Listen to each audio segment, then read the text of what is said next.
Hello YouTube, I'm Vince White. I'm an employment attorney, and on this channel we answer publicly posted questions from YouTube users, getting folks the answer they need from an employment attorney, trying to make sure people get the help they really need, right?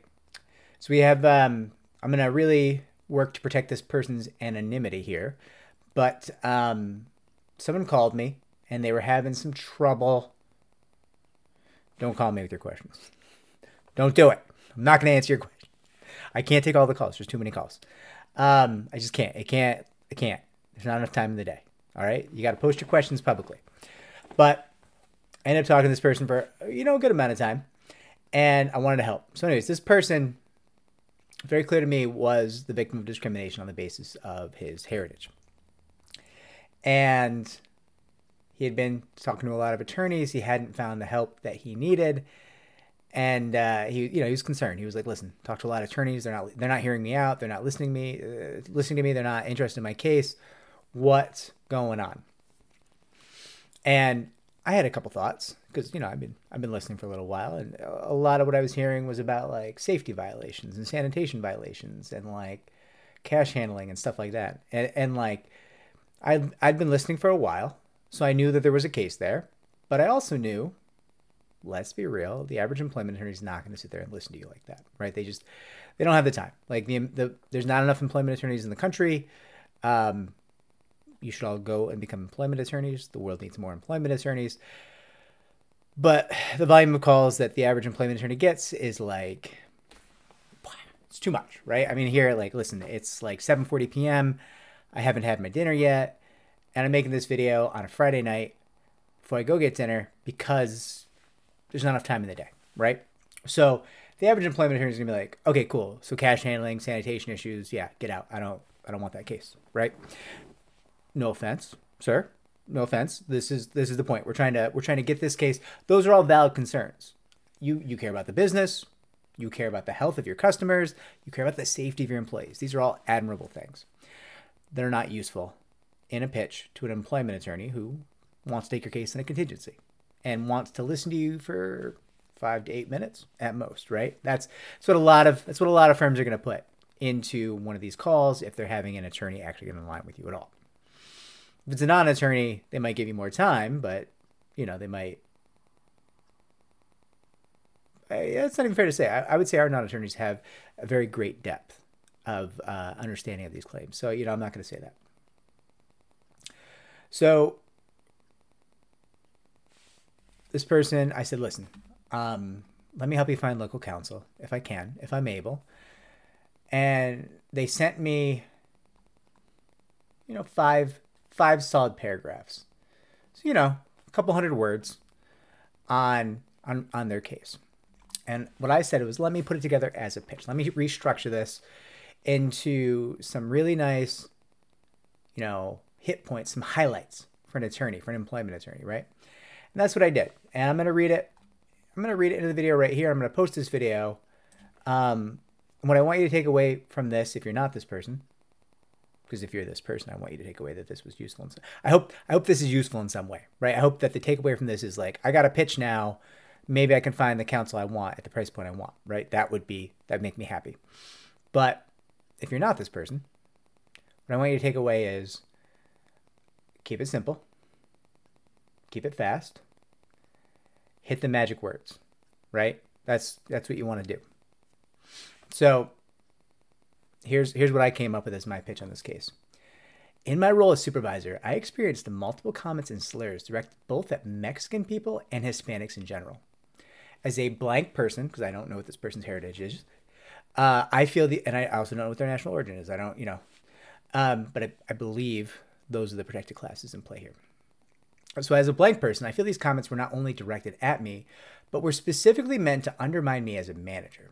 In fact, when I reported one of my direct reports for leaving the premise with company funds, I was specifically told that I was not a real manager. Shortly after that, my area coach left her role and was replaced. Her replacement immediately became aggressive with me. When he asked where I was from, I told him, New Jersey. He immediately demanded to know, where are you really from? I realized he was asking about my heritage. And I told him his immediate response was, "Oh, so you're Hispanic." Shortly thereafter, he began to write me up for cash handling violations, which I was able to prove never occurred. He also attempted to blame me for negative customer reviews, but I was able to prove that I was not even working during the shifts when those customers came in. Both of these attempts to tarnish my record and paper my file were motivated by discrimination and came soon after I was interrogated about my heritage and my nation of origin. The two protected classes, right? Those are at least two of the protected classes in play here. And we keep hitting it, right? Racial slur. You keep that in the attorney's face. Protected classes, racial slurs, negative workplace consequences. Boom, boom, boom, boom. Do the attorney's work for them. We're not so bright. Make the case shiny for us, right? Like it helps. Last 2 points. My employer made it a point not to hire Hispanics into management roles.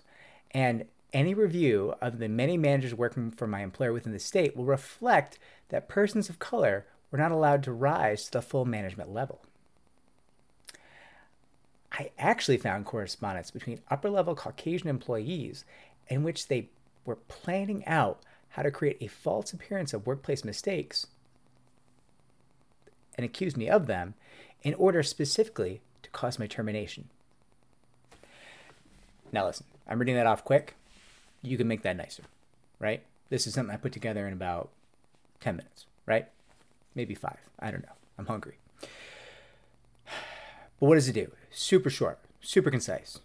Boom, boom, boom, boom, boom, right? Shiny. Hey, attorney, you want money? You want to make money? All the magic words. I'm in management. I earn pretty good. So, my case is worth pretty much more than, somebody making less. And yeah, we got all the magic words. We got slurs. We got data, right? You got a data-driven point in there, right? Like, hey, listen, there's no people with my protected class in management. What does that mean? It means attorney can just get discovery and say, hey, give me the demographics of all the people you have in management in the state. Oh yeah, just white people? Cool. Yeah, that looks good for you, employer, right? You got racial slurs, you got pretext, you got paper in the file, you got weird demands about your heritage, like, where you really from? That guy was obviously racist, right? Who says that? Where you really from? I feel like you should throw some kind of hateful comment in at the end of that. It's already pretty hateful, frankly. That's a good case. It doesn't need all the listen, a lot of things weren't done right here. Totally. Those things that weren't done right, they're not worth any money. You can talk about them later as the case is going through intake and all of these things. That will be the fleshing out of the totality of the situation. It's not for that first elevator pitch. You don't need to do it there, right? Limited attention span. Limited time during the workday to listen to you. That's what these attorneys are dealing with. So hit them with here's the bad thing that happened. It is something that can be a viable claim, and it's valuable, and it's easy for you, right? All of these things are going to help you to obtain representation. Let me be clear. Should attorneys take the time to listen to you? We should. We got in this business to help people. We should take the time and listen. But not everybody's going to. It's that simple. I can't run around the entirety of employment law and say, you better listen to people. Or else Vince is going to get you. They're not going to listen to me. They don't care what I think. So if you can do the heavy lifting for them, you should. It will help you obtain representation. Now, listen, don't just take any attorney, right? You need a good attorney. So, use the playlist on how to evaluate attorneys. Don't just be like, I had trouble getting an attorney, so I'll take whatever I can get. Is a bad attorney better than no attorney at all? Maybe. How bad? How bad are we talking? Right? I don't know. And speaking of this gentleman was savvy, intelligent man, right? So I would say, very bad attorneys, you're better off on your own. You're better off representing yourself instead of taking on a very bad attorney. Mediocre attorneys, if they really do this, if they have a lot of time in this field, they're generally going to do better than the highest, most amazing pro se litigant, right? It's just a fact, just lots of reps, lots of repetitions in this field, build a depth of experience and a playbook. And, you know, those mediocre attorneys can produce results. You know, sometimes they hit one out of the park. You never know. So anyways, this is a 10-minute video now. I just wanted to help this person. He seemed like a really nice guy. And it's very clear to me he was wronged. And I felt that was pretty shitty. Anyways, like, subscribe, comment down below. Helps me to help more people just like you. I will track the comments down below for follow-up. Take care, everybody.